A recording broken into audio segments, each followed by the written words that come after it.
I'm delighted to welcome today Alan Brunton, who is the CEO of Cymatrax. I'm not sure if I said that right. I'm sure you'll correct me in a moment, but you sent me your introduction, which is quite incredible. You are a visionary and a developer of software platform aimed at enhancing optimal performance and human potential through targeted frequencies in digital audio, which results in a healthier mind, body, spirit, and environment. And it's sound software for sound lifestyles. It's a bit of a mouthful, Alan. Can you just unravel that for us and it'll explain and perhaps correct me on the pronunciation? Well, it's actually the correct pronunciation is Cymatrax, which is a combination of two different words. One of those is like TRAX is the end of the word, which is a short version for like audio tracks. And the other one, CYMA, is actually short for what is known as cymatics. And cymatics, as you can see here, is the expression of how sound frequency moves matter. With what they have here is a stereo speaker laid on its back with a metal plate on top, and they poured fine sand on it. And when you see it blurry like this, and then it turns to a geometric pattern, is whenever they are actually turning on the frequency generator at one frequency and then an amplifier. And when it is a blob, it is at 440 hertz. And then they slowly augment that frequency to a 432. And that is the difference that we do see then between the 440 hertz of concert A as compared to 432. This also is a cymatic expression. This one is what everybody uses actually to record music and how to tune all of the instruments and what the voices then go along with. But this is actually an expression of being able to take that sound wave and make it a much more efficient stream. As you see over here, someone described this as a 12-gauge shotgun that blasts out and spreads everywhere. But this one, somebody said then, is like a sniper rifle. What we've learned to do is to be able to take the neurotransmitters that pass through the synapse, between the synapse and the dendrite, which are in the middle of this picture, and condense those into a more high efficiency delivery through the signal to be able to get to the brain much more efficiently and quickly.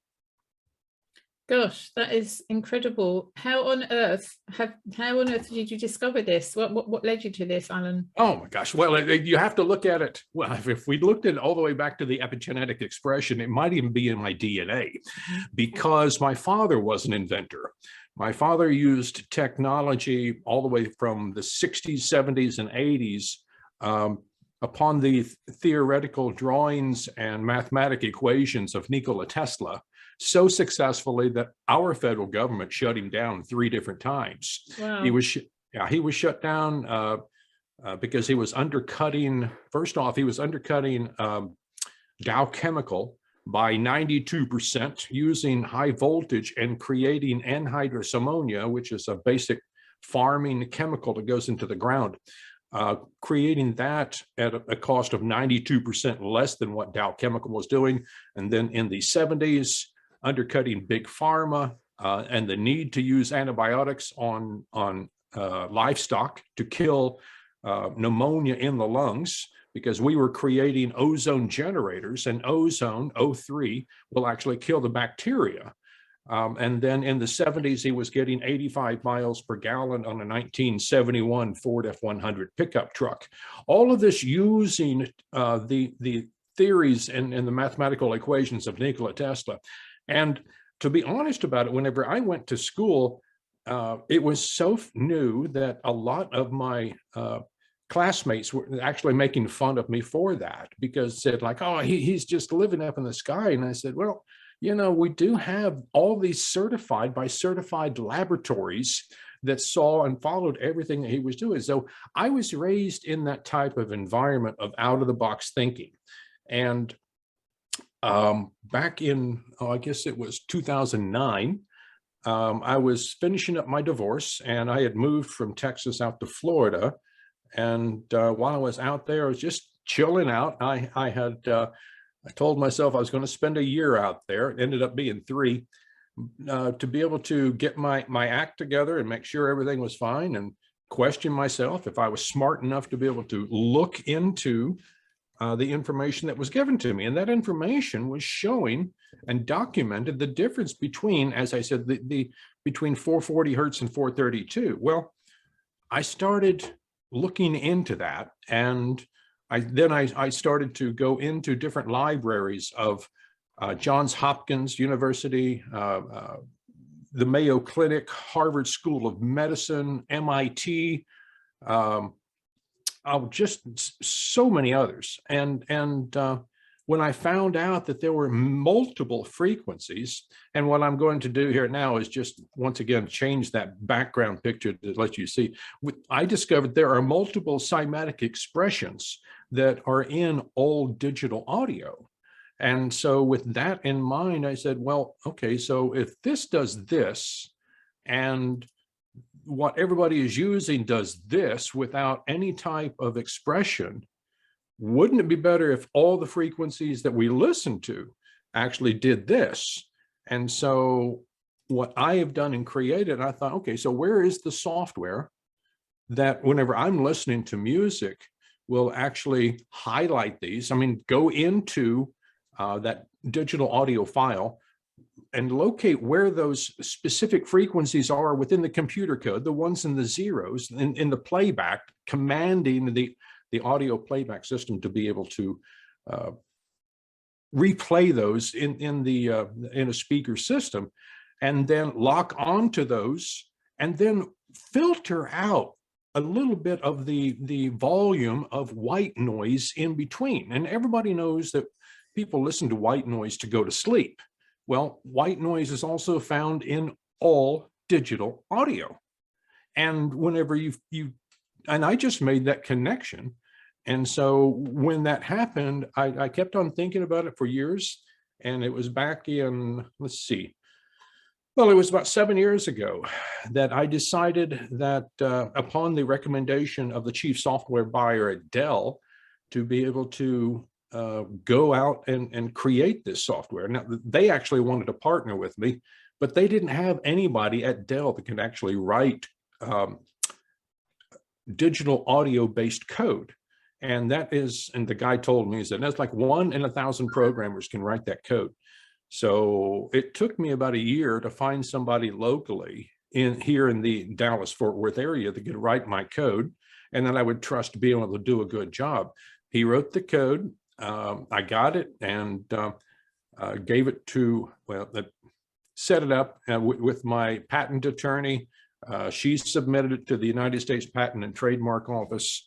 And then 3 years later, I was awarded the patent for it. So it's changing 440 to 432. No, it isn't.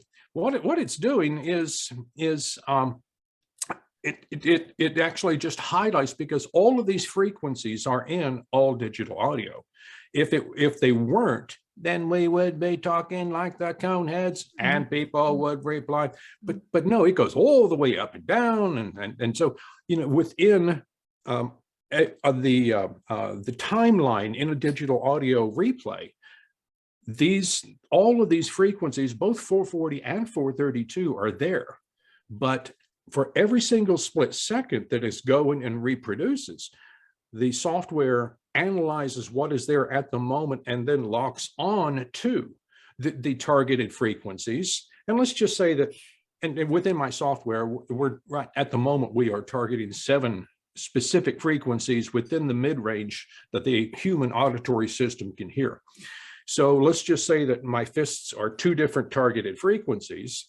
And whenever the software then searches and locates where those 2 are, it locks onto them, so nothing will change. Then there is a filter that comes in, and takes out a percentage of that of everything else in between. And we call everything else in between those targeted frequencies white noise, because they're not as efficient to be able to travel through the central nervous system and be able to optimize a best signal to the brain. So how does that help with the mind, body, spirit, and uplifting us and making us feel better?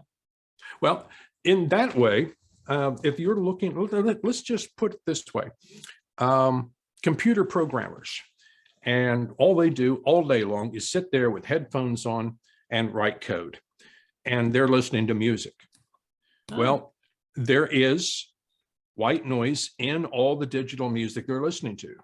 So what they're doing, and they have set a platform up on being able to output a certain type of productivity. Well, if you could increase that productivity, and the Center for Disease Control here in the States actually says that 85% of all disease is caused by stress. And I have documentation from a clinical trial from 2015 from the National Science Foundation and from the National Institute of Health showing that white noise is actually a stress causer, and it puts you to sleep. See, the brain is actually much more competent than what we give it credit for. It does not recognize white noise as white noise. It recognizes each and every individual frequency. And in digital audio, within the ones and zeros of the code, that is millions of frequencies. And it's not just 432 hertz, 433 hertz, 434 hertz. No, it's in a high definition recording, it's 432.1 hertz, 432.2 hertz, 432.3 hertz. So all of these frequencies come together, and that's the reason why it sounds like the wind or rushing water. And so when the brain ever gets that, and like I said, it's just like a computer. When you're running 3 or 4 different programs in the front part of the computer, not even talking about the back side, everything's fine until you upload huge amounts of data. Then it slows everything down. I mean, it slows down your respiratory, slows down your heart rate, it slows down the glands in your body from producing essential chemicals, plus so many other things within the auditory, not auditory, but within the complete operating system of the human anatomy, because the brain just has to be able to identify and process that as well. So if you take out a portion of the energy level itself of those that cause you to lose focus, go to sleep, slow down your thinking, then you've optimized a new way of thinking to be able to give you better control over your thought process and focus. So in this case, like one of our largest clients right now is a continuing education university, where people that have to have recertification on their professional licenses goes to their website and they watch a training video. Well, as you know, when you're watching some type of educational video, within about 15 to 20 minutes, you're falling asleep. Mm. You lose your focused attention. And that is because the way that the white noise within most digital audio sits there and vibrates your entire body in a non-efficient way. So what we've done then with our software is to be able to take that digital audio file, run it through there and put it back in, so that whenever somebody who's trying to then take a test for their license views this, they're going to have more focused attention, and the retention of what they're learning is faster, quicker, easier, and longer. So whenever they want to take the test, higher test scores. Whenever they leave and from taking their certification, they're going to remember more clearly what they were being taught, because you've taken out all that other junk, and we just call it noise pollution. So greater clarity as well, and then obviously when you're thinking clearly, that inevitably will lead to feeling better and everything. So how do people? Do you have to wear earphones? Can you literally pick it up through the looking at the computer screen, the TV screen, or is it something that you need to plug into? Well, okay. So right now, we have two different ways of going to this. The B2C, the business to consumer market on our website at cymatrax.com actually has a portal there that people can go in and log in.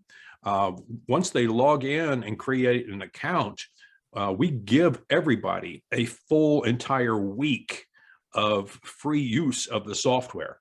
And so for the people listening right now, yep, just listen to it. And let me tell you, cymatrax.com,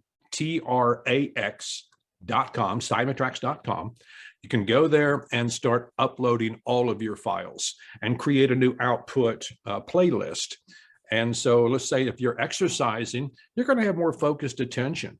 Or if you want to be able to use this, I have about 200 podcasters using the technology right now.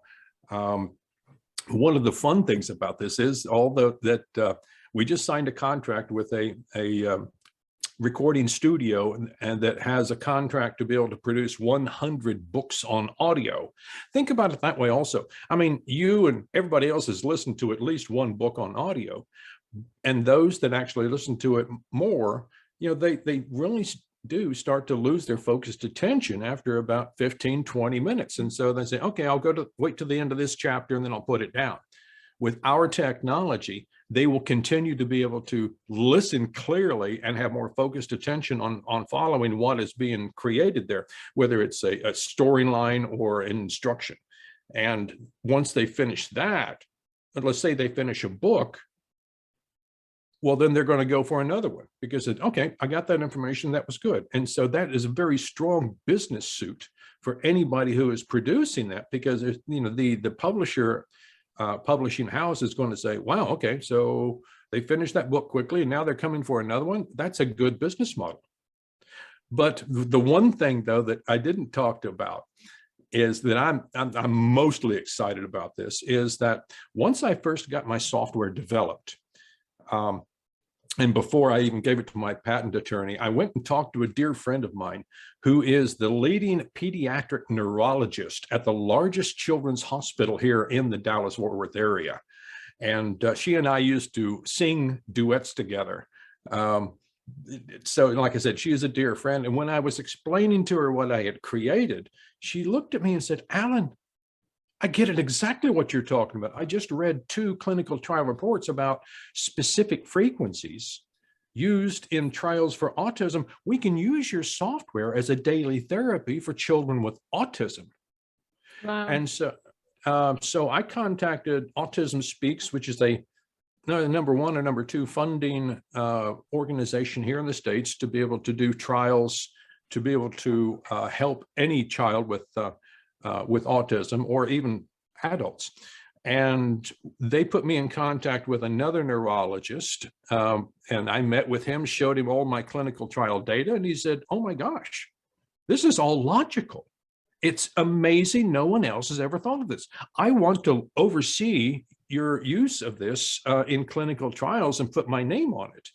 And the Autism Speaks had funded him 3 times already. So this was like, great. So now then what we were doing is talking to, and we do have a major university, James Madison University in Virginia, that is actually doing a trial for us right now.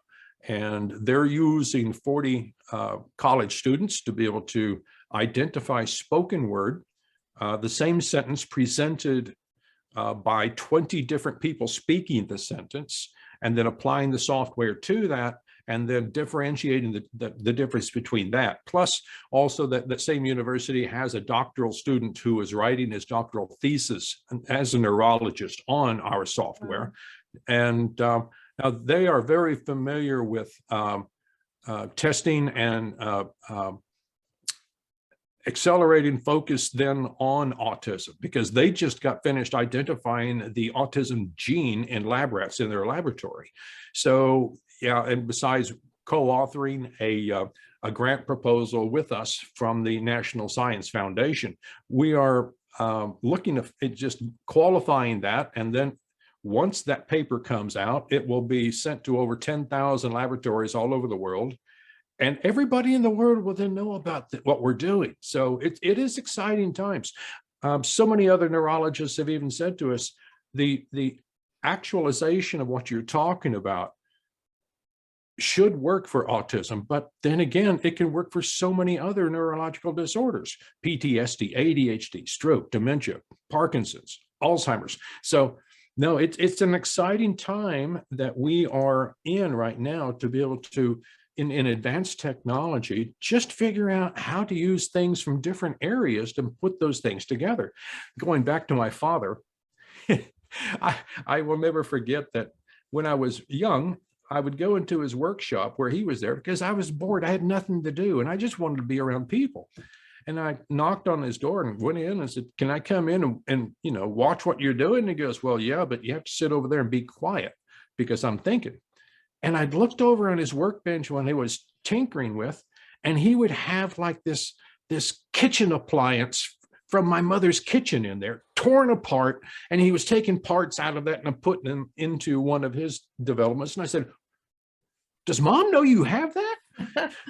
And he would say, "Don't tell her. I gave it to her for Christmas 2 years ago, and she's only used it once. It's been sitting under the sink from that time, so she won't miss it." And so that's where I actually, like I said, the environment I was raised in, repurposing things. Because when you look at something or someone that has a certain look about it, and you try to think, okay, what else that I can see is what this person or thing can do, how can it do something else? And take, for example, like a highway mileage sign that's on the side of the road. And it says, London, 200 kilometers, and so, okay, and it's up on 2 poles. Well, what else could that be used for? And so if I take it off the poles and I've got this flat sheet, well, then you can put 2 55-gallon drums under it and make it into a table for somebody. Or you can bend it into a 90-degree angle and use it as a shelter. Or there's so many different things. And that is the way that I do think about things. And, people would say, "Well, that's just so different than so many other people." And I said, "Yeah, if you would have met my father, you would have seen different, all right." Wow, how fabulous. Well, I'm particularly interested. My son is autistic. He has Asperger's syndrome. Sadly, he's not speaking with me at the moment, and that's one of the autistic things. Things are either black or white. So that aside, we'll have to deal with that. But his father as well would be very interested in this. But also, I'm connected with a number of organisations that I can see the benefit of this. So I'm very excited about this too. Cancer. Is there a frequency that will kind of help with cancer? Well, okay, so historically, and with all the research I've done over the past 8 years into this topic, historically, there was a man back in the late 20s and early 30s named Royal Rife, who that actually did prove that. And then he cured 16 terminally ill patients at the California Cancer Institute by using his technology. But it was suppressed, and we won't get into how or why or the people involved. But bringing it up to today's times, I guess it was about 6 years ago, there's a company based in Israel called NovoCure, and NovoCure has actually been given the FDA approval to be able to cure a stage 1 neoblastoma, cancer in the brain. And so what they did was they raised $63 million, I believe, from private funding of T. Rowe Price. And then they did an IPO and raised another $120 million. And so they have set up all of these clinical trials in several hospitals all across the United States, and probably into other countries as well, but I don't know. I do know that they are testing what they're doing here at a local hospital, Baylor University Hospital. And so, yeah, people are getting very excited about this, and the information is spreading. It's just that for so many years, and even today, most people take sound for granted, and they just say, "Well, it's not influencing me." But it really is. It's if you walk out of a symphony or let's say a rock concert, if you think about it for a second, your body's vibrating for at least another 2.5 hours. But in reality, it takes you at least 24 hours for the entire central nervous system to be able to recover from a subconscious environment. So going back to the cancer thing, NovoCure sound as though they've got everything sewn up, and that's jolly lovely. I actually have a power tube, which is based on frequency, and it works at molecular level, specifically on the water molecule. So I know a teensy bit about this, and I used it in my recovery. It was part of my recovery strategy to beat stage 4 cancer 7 years ago. I had stage 4 Hodgkin's lymphoma, and I've had other cancers as well that I've dealt with. I actually had a woman that I was dating back in 2002 had breast cancer, and she went through the normal chemo radiation treatments, and the cancer went into remission. But everything else she went through, her exhaustion, losing her hair, all these things was just awful for her. But she recovered, and like I said, was with the cancer in remission, her hair grew back and she was active again. Well, within 2 years, the cancer came back. And so she researched, because she didn't want to go through that. And she researched and found one of the original Rife generators up in Canada. And that was with a plasma light tube as well. So she went up to Canada, purchased it, saw it demonstrated, got taught on how to use it, brought it back down, used it in her home religiously 4 times a day for 1 hour each day. And she could do that because she was working from home at the time. And her cancer went back into remission. So I do have firsthand experience actually seeing this happen. So this is another part of the reason why I said, yeah, we understand through the new science of epigenetics that every single cell in the body, and I'm just going to change my screen here again real quick. Every single cell in the body is influenced by 4 environmental influences: chemical, heat, light, and sound. And I showed earlier, you know, how how matter is actually used or actually influenced and moved by sound waves. So if we can just wrap our heads with, okay, here's a step, here's a step, here's a step, and people are going, well, why didn't we think of that earlier? And I say, well, because people get complacent in what they're learning and how they are applying things. So if people would say, but I love Taylor Swift, don't do anything to change her music. And I said, no, we're just going to make it even better in the neurological healthcare aspect of it. Awesome. So for people who are really excited hearing this, they should go to cymatrax.com and use your system for a week and fiddle about and see what's what. What are they likely to experience? I mean, would they physically notice anything different?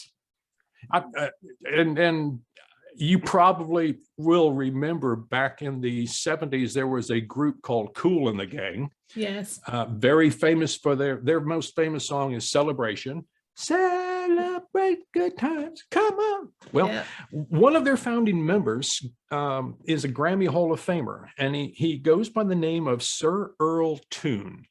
He lives here in Dallas, and somebody told him about our software, and he said to my friend, he said, man, I got to see this for myself. So he emailed me his latest digital master, and I ran it through the software and put both versions onto my phone, and he put on my studio headphones and listened to both versions for 8 minutes. And when he took off the headphones and he said to me, man, I got to tell you the way it is. The first one was sweet. It was pinpoint clear. I could hear each and every note exactly. I know my own music. I worked on it in the studio for 4 months. Man, I had so much energy. I felt like I could dance all night long. The second one, the second file was murky. It just made me want to roll up into a ball and go to sleep. I said, the second one was yours. Original. Yeah, I knew you were going to say that. Fantastic. Said, man, this needs to be in every recording studio in the world. Yeah. So, I mean, big, and what I'll have to say about that is, you know, for the for the trained ear, and I used to sing opera professionally, so I'm very much into exacting sounds. It's not a perfect pitch, but I could actually feel the difference between using specific frequencies to tune to. But that is what happens when people do go to the website. And let's say that you take a podcast and you run that through there. I would recommend people to think about what they're doing and to be able to feel the difference and do a comparison side by side. Now, when you're doing a comparison side by side, do not go back and forth, like every 5, 10, 15 seconds. If anything, go to the longest amount of time, at least 4 to 5 minutes, just like what Sir Earl Toon did. He went for 4 minutes on each file. And that way, that gives a way for the nerve endings to be able to optimize the pathway to be able to give you a more focused attention. And so, yeah, anybody who goes to the website and uses this, I mean, I've got a file folder with so much meditation music on it that I have sent to so many people. There's a gentleman who is the CEO of a podcast company called Stroke of Genius. And what they are focused on, he is actually a stroke survivor.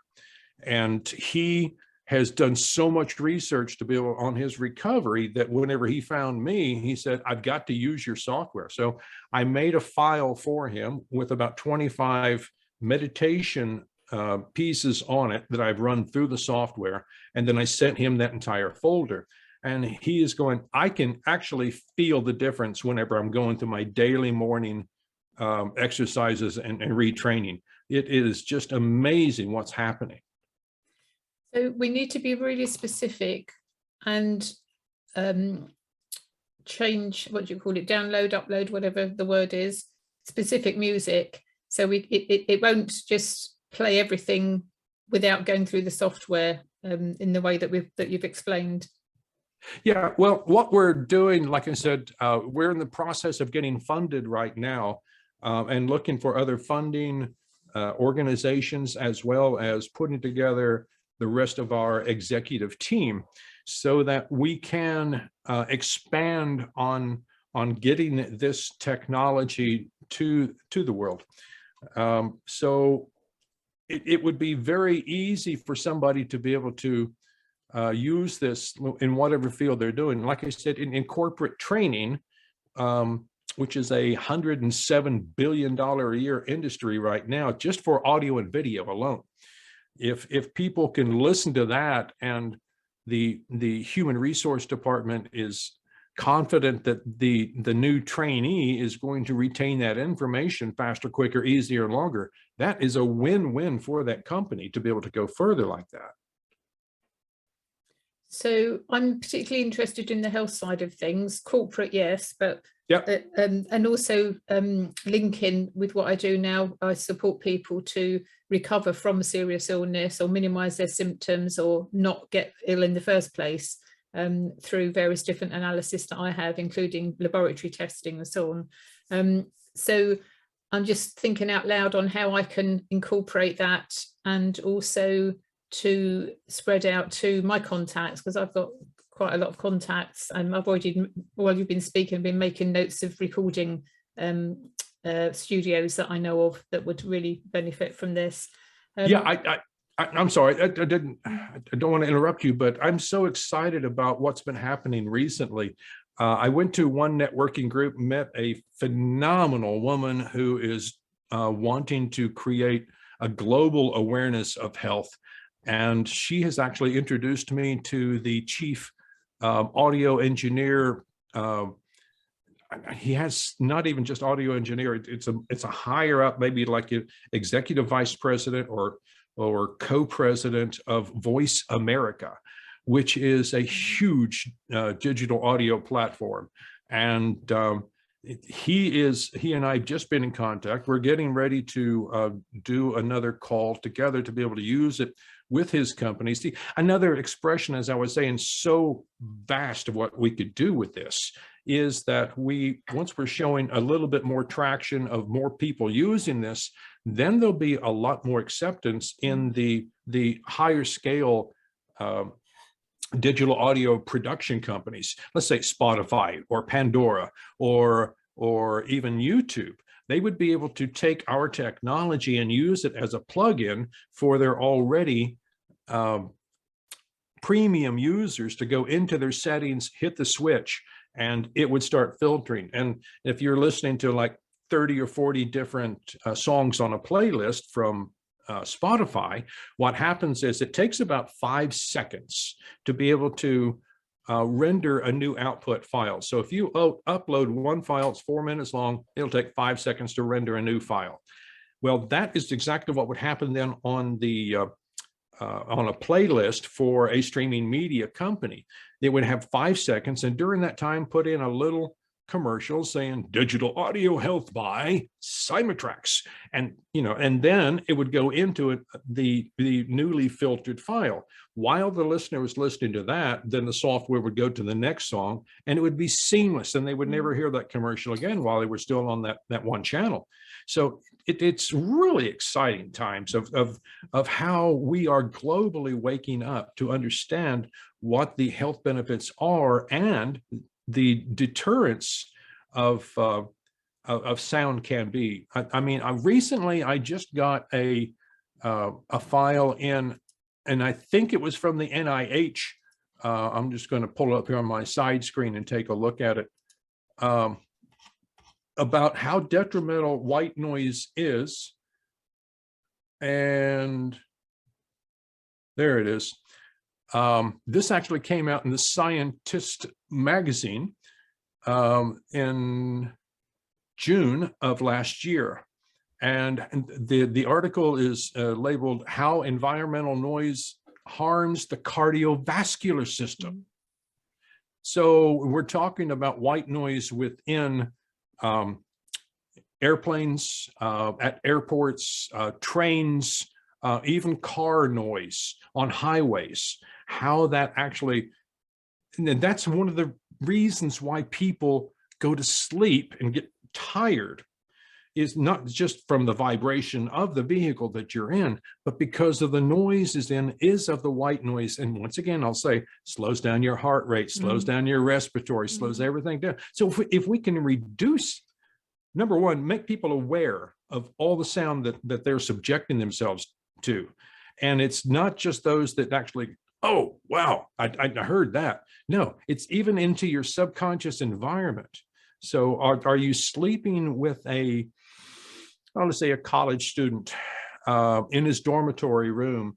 His nightstand next to him is usually one of those mini refrigerators. Well, that does have a fan and a compressor, and it has that vibration. And the student calls up mom and dad and said, I don't know why I got a C in that class. I mean, I stay right here in my room and I focus my attention on my studies. Well, you've got that stuff right next to you, the pollution environment you're putting yourself into. So take care of that and make yourself healthier and more whole. It's incredible, isn't it, how these subliminal things affect us, and there's layers and layers and layers of them literally everywhere we go. It's just upon us. It's just a way of life now, sadly, but we have to deal with it. Well, let me give you something that's really going to make you upset, probably. A couple of years ago, I had the opportunity to speak with a program producer at WFAA here in Dallas, Texas, which is one of the larger American Broadcast Corporation affiliates. And when I told him about our software, he said, what you're doing is absolutely brilliant, but we can't use it because we do just the opposite. We add white noise to the audio track because it softens what the user is listening to, but we also know it puts them in a type of hypnotic environment, so they won't reach for the remote control, so they won't change the channel, so our Nielsen ratings go up, so we can charge more to the sponsor. 6 months after hearing that, I was actually in the presence of, and I met and I spoke with a director at Nielsen Ratings. And I told him that story, and he looked at me and he said, yeah, that's what all the major networks do. In fact, we have technology to measure how much white noise they're putting in. Wow, that's fascinating. And that leads me on to, how are you protecting yourself? Well, maybe you shouldn't ask, you shouldn't answer that directly, but just pose the question. Everybody who comes up with something that's going to change the world and is really helpful tends to get compromised in some way or another. We hear of doctors who have discovered things and then suddenly they're not here anymore. Your father's was you gave 3 examples at the beginning about your father, how he was doing wonderful things and then got stopped. So is that not a worry for you too? I don't really think so, because the industries that my father was going against, and that is a whole nother story. It should be made into a novel, a movie. And you and I can talk about this offline some other time, because I do have documentation evidence that showed there was something, he didn't protect himself, but that's another topic. But the industries that he was going after, and see, I'm not going after an industry. This is expanded technology that is going through all of healthcare, that we understand. We're trying to find new ways to be able to help the people become better. And and we have to thank Laura Bush for that so many years ago, because she commissioned a study on complementary and alternative healthcare.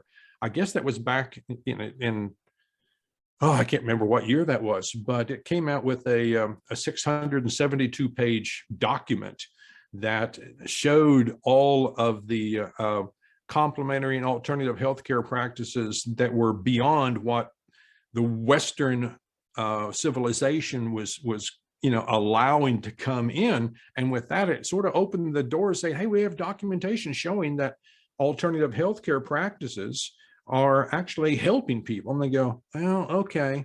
So with my technology, I'm not worried about somebody from big pharma coming after me, or in any other industry. I'm just here to be able to help. Like a Johnny Appleseed, I will help people, I will help companies, I will help industries, I will help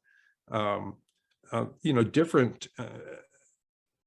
actually, my chief technology officer has a program that he's working with the entire country of Costa Rica. No, I'm sorry, El Salvador. And El Salvador, the government there just got a program to be able to acquire a laptop or a tablet or some type of notebook to be able to give to every single student, starting from the primary age group all the way up through graduation, to be able to have a new computer from Dell Computers themselves, or if they have a program that's actually bringing all of that to them. Well, my technology officer will then go down there and say, oh, and by the way, we would like to be able to install the software in those tablets so that we can actually raise the cognitive ability of an entire generation in an entire country. Oh my word, wouldn't that be superb? Because we've had several generations have been dumbed down, and it would be rather good to have to reverse that. That would be awesome. What a legacy that would be, Alan. Well, like I said, I'm a single man. I have no children. It's just one of those things that happened. I just wasn't blessed to have such thing happen. So having a legacy is what I decided to be able to do, and it's already there, and it's documented. But I would like to go a lot further with it. I mean, like I said, the legacy is documented because it is patented within the United States Patent and Trademark Office. Anybody can go there and look at that patent and see what it is. But I will say the same thing that the CEO of Coca-Cola and of WD-40 says: we didn't put in the secret sauce recipe, the formula, but the construct of what we have done is all right there.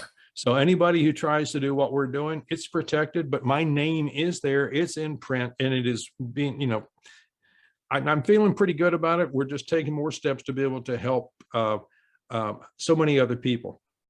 Brilliant. I've got some clients at the moment who are struggling with some really serious stuff, and they're making good inroads. I'm going to send them to your site and recommend, literally after we finish this call, I'm going to recommend that they crack on. So thank you. Perfect timing for some of my friends. Great. I mean, like I said, if anybody wants to contact me, you know, they can go to the website, they can upload questions and files there, or they can just actually find me on LinkedIn. And once again, you know, as you can see, it's Alan Brunton at linkedin.com. We'd love to be able to set up one-on-one Zoom calls with people that would like to can actually see my vision to be able to help other organizations, whether it is for business or just humanitarian cause.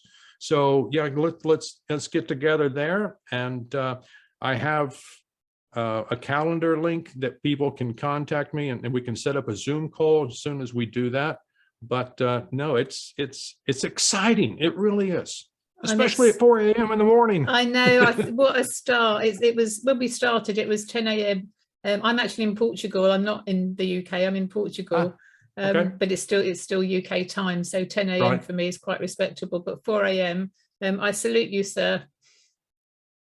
Well, look, I mean, I've gone and seen the things that you're doing, and you explaining about your cancer, and you know, we're all warriors. We all want to fight and continue and have a passion to be able to express ourselves, take care of ourselves, and then be able to help other people. And so, no, I applaud the work that you're doing in the healthcare industry, and the way that you also see the vision to be able to give all this information, new technology, to be able to help other people that are struggling.